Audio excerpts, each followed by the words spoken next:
plus simple, ce serait qu'on essaye de trouver une arme directement. J'ai quelqu'un qui peut nous expliquer un peu comment faire pour pas laisser de traces ou de preuves, voilà. Et à l'époque, donc, moi je suis dans un lycée dit ZEP. Donc elle me dit, écoute, je peux avoir un budget de 700, 800 € pour qu'on ait une arme. Et qu'après, si je trouve l'arme, le reste, elle s'en occupera avec mon frère. À l'époque, Camille aurait été sous l'emprise de sa mère. Elle dit avoir accepté sans sourciller la mission d'achat d'une arme à feu auprès d'un petit voyou qu'elle connaît. Mais ce soir-là, rien ne va se dérouler comme prévu. Et la première chose qu'il va venir me dire, c'est « Écoute, j'ai une fille, je peux tout à fait comprendre la colère que tu ressens, mais sache que prendre la vie de quelqu'un, c'est pas non plus anodin, et que ça, tu l'auras toute ta vie sur la conscience, que ça peut gâcher ta vie à toi et à celle de tes frères et sœurs. » Contre toute attente, le voyou refuse la transaction et ouvre les yeux de Camille sur cette folie criminelle. Donc pour ton bien, même si je pourrais t'en donner une, je le ferai pas. Et je pense que le mieux, c'est que tu en rediscutes avec ta famille et que vous essayiez quand même d'apaiser les choses. Ce qui est complètement incroyable dans ce dossier, c'est que c'est le voyou qui va remettre les pendules à l'heure en disant « mais vous savez pas ce que vous faites, tuer quelqu'un, c'est quelque chose de grave et vous n'avez pas l'air de mesurer les conséquences de ce que vous êtes en train de faire. » Ce jour-là, Camille dit être sortie de l'emprise maternelle. Elle se retrouve alors seule, face à un clan soudé derrière sa mère, qui aurait décidé de poursuivre la mission, malgré tout. Donc l'option qui a commencé à s'installer après, c'était Delphine qui commence à faire des rondes au cabinet pour voir un petit peu ses heures d'entrée et de sortie, en disant si on arrive à lui faire avoir un accident de voiture, il y aurait une assurance vie de 3 millions d'euros. Le nouveau projet serait de saboter les freins du véhicule de Jean-Christophe et d'empocher l'assurance vie. C'est là qu'apparaît, au-delà de la vengeance, ce qui pourrait être l'autre mobile de Delphine, l'argent. Depuis sa mise en examen, Jean-Christophe a tout perdu et il paye tout. Sauf que s'il obtient un non-lieu, les choses vont s'inverser. Je pense que si vraiment Jean-Christophe récupérait tout ce qu'il devait récupérer, elle est sur la paille. Hein. Elle n'a plus rien. Il récupère ses enfants. Il la vire de la baraque. Elle perd gros, là. Hein. Delphine en est bien consciente. C'est pourquoi les projets se seraient alors accélérés. Camille raconte qu'après le sabotage, un autre scénario radical aurait été mis en route. Un assassinat au couteau, avec le fils dans le rôle de l'exécuteur. Je me souviens encore, je vois mon frère qui me regarde, mais il n'y avait pas de vie dans ses yeux. C'était vraiment comme un robot. Et lui, il décide d'aller voir Jean-Christophe dans la nuit et de s'en occuper tout seul. Je regarde ma mère et j'essaie de la convaincre pendant 3 quarts d'heure d'aller chercher mon frère et que sinon il va gâcher sa vie, qu'il avait que 16 ans et voilà. Donc au bout de 45 minutes de débat, elle va enfin le chercher en voiture. Ce soir-là, le projet aurait été interrompu juste avant le passage à l'acte. Nous avons bien sûr tenté de confronter Delphine Pinto à ces graves accusations émanant de sa fille aînée. Mais lorsqu'on lui demande sa réaction, elle les balaie d'un revers de main. Elle a lu trop de polars, c'est un peu ce qu'on m'a dit, mais c'est plein de colère, c'est plein de ressentiments et qu'en même temps c'est tiré par les cheveux. Camille, elle a toujours été un peu dans son monde. Je pense vraiment que ma fille, elle a vrillé à partir du moment où elle a été parlée ce jour-là avec Jean-Christophe. Je pense que ça a été le moment déclencheur pour ma fille.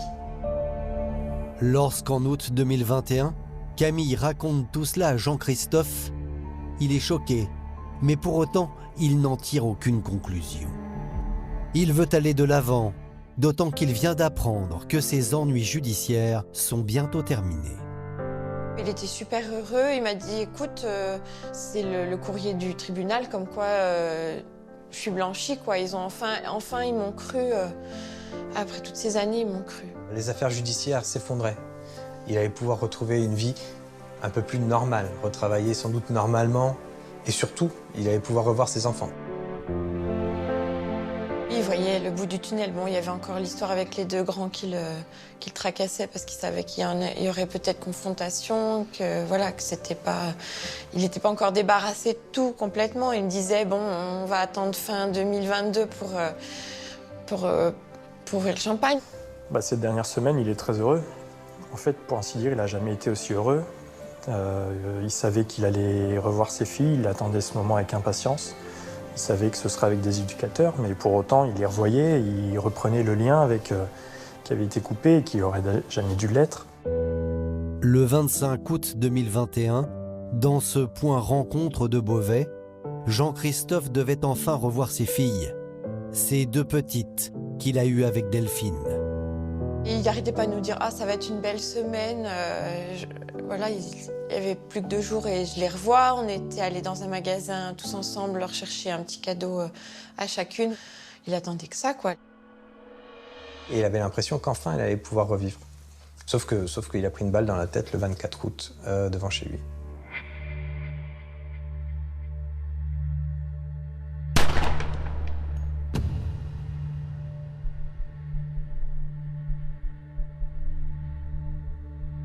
La veille de revoir ses filles.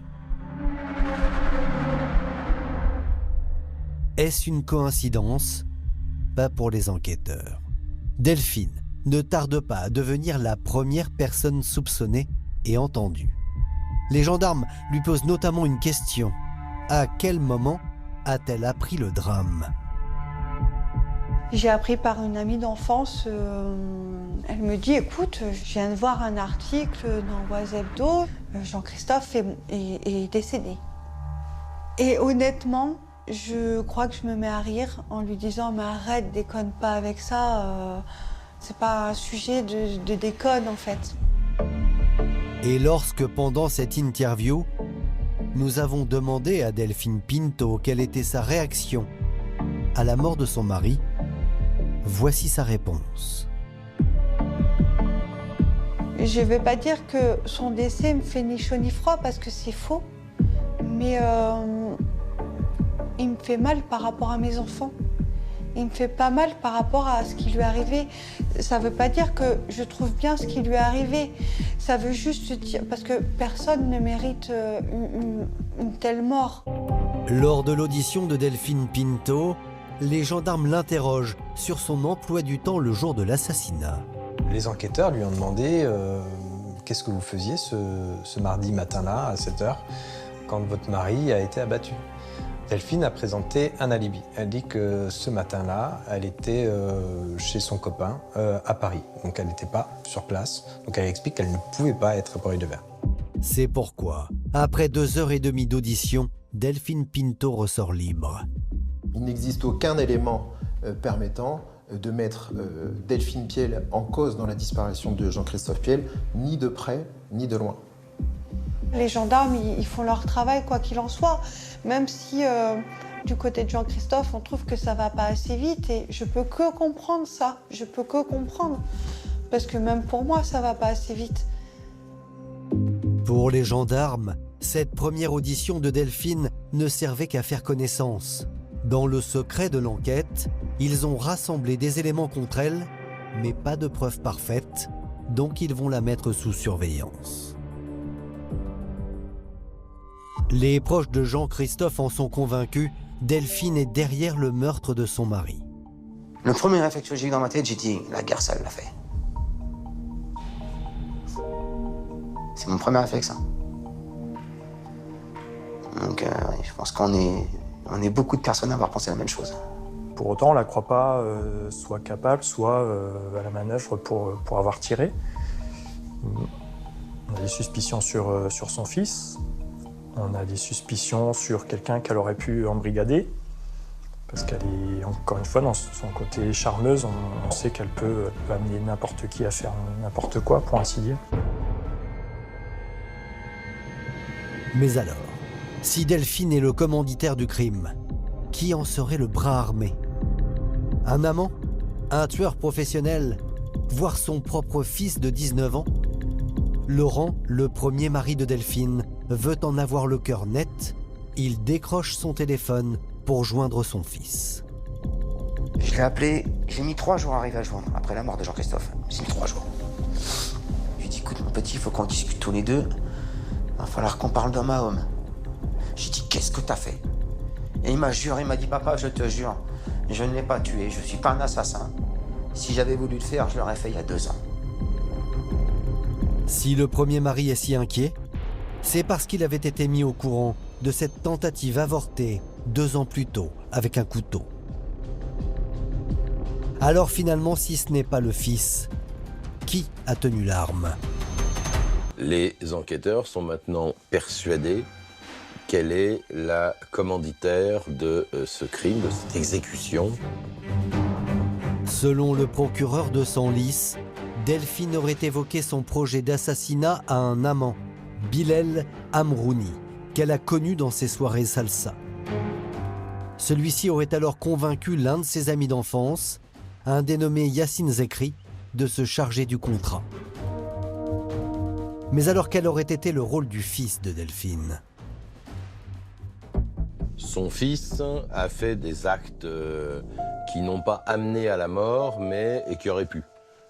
Il était en tout cas au courant du projet criminel.